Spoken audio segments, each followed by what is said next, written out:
And Amalickiah was desirous to be a king, and those people who were wroth were also desirous that he should be their king.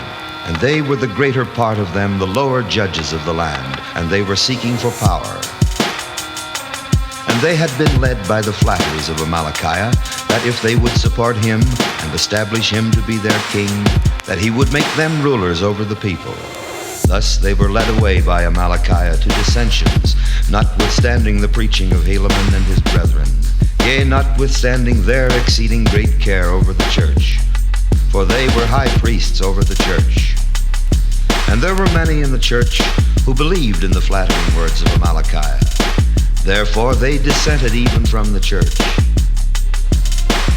And thus were the affairs of the people of Nephi exceedingly precarious and dangerous, notwithstanding their great victory which they had had over the Lamanites, and their great rejoicings which they had had because of their deliverance by the hand of the Lord.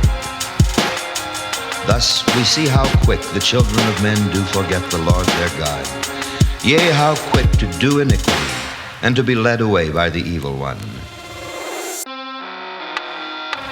Yea, and we also see the great wickedness one very wicked man can cause to take place among the children of men.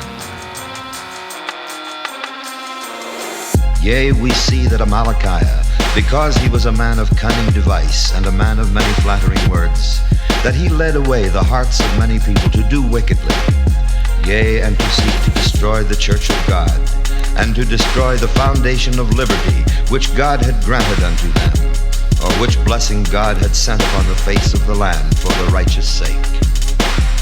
And now it came to pass that when Moroni, who was the chief commander of the armies of the Nephites, had heard of these dissensions, he was angry with Amalickiah.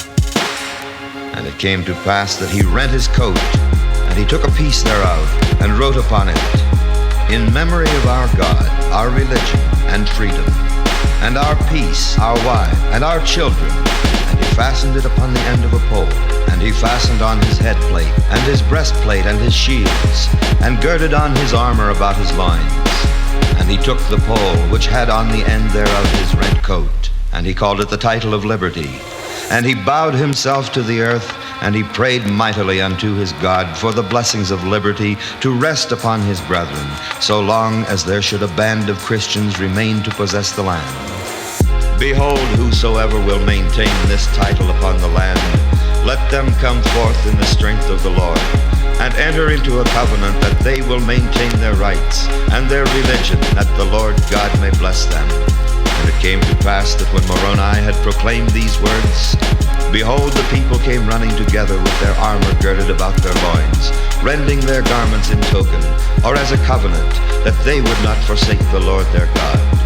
Or in other words, if they should transgress the commandments of God, or fall into transgression, and be ashamed to take upon them the name of Christ, the Lord should rend them even as they had rent their garments. And it came to pass that he rent his coat, and he took a piece thereof, and wrote upon it, In memory of our God, religion, freedom, peace, wife, and our children. In memory of our God, religion, freedom, peace, wives, and our children. That he rent his coat, and he took a piece thereof, and wrote upon it, In memory of our God. And it came to pass that he rent his coat, and he took a piece thereof, and wrote upon it, In memory of our God, religion, freedom, peace, wives, and our children. In memory of our God, religion, freedom, peace, wives, and our children.